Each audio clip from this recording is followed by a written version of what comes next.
Jatrabari time আর voice time আমাদের পাশে সর্বদা ছিল। আমরা তাদের ছাত্রলীগ কই, কুত্তালীগ কই, কোটা কই, আমরা সরকারের কুত্তাগুলো কই, সরকারের কুত্তাগুলো এখন কুত্তাগুলো বিস্তারিত আছি খবরের শেখ হাসিনা পালিয়ে গেল।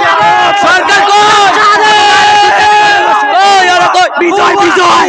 4 দিন পর আবার ওই পঙ্গু হসপিটাল আমি আবার ড্রেসিং করে ডাক্তারের পরামর্শ নিয়ে আবার আমার নিজ এলাকা শনিরাকড়া ওখানে বাসা বাড়ি ভাড়া থাকি। ওখানে 6 তারিখে গুলি খেয়েছিলেন? 5 তারিখে। আপনার বাড়ি কোথায়? বাড়ি বরিশাল মেদিনীপুর না। মেদিনীপুর কোন জায়গায়? পূর্ব হলনি খানবাড়ি। আন্দোলনে গেছিলেন কি? হ্যাঁ আন্দোলনে গেছি। কোথায়, কোন জায়গায় গেছিলেন বলি? যাত্রাবাড়ি। বলেন বলেন একটু। যাত্রাবাড়ি হাসিনা দিদি বাইরে গেছে 3টার দিকে। এদিনই 5 তারিখে আসতে গেছে। হ্যাঁ বলেন আবার বলেন।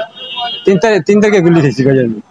3 তারিখে? হ্যাঁ আন্দোলন 5 তারিখে 3টার দিকে যাত্রাবাড়ি এলাকায়। হ্যাঁ যাত্রাবাড়ি এলাকায়। মানে আন্দোলনে গেছিলেন আপনারা সবাই?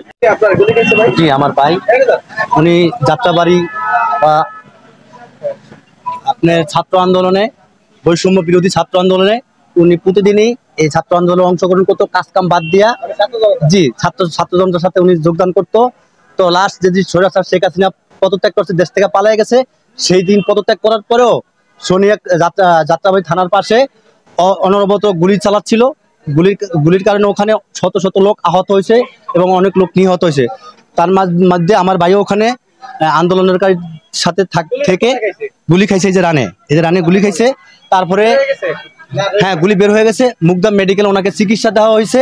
তারপর ওখান থেকে ডাক্তার যখন রিলিজ দিছে, তারপরে আমরা মেহেন্দিগঞ্জ পূর্বহন্নি গ্রামে নিয়ে গেছি।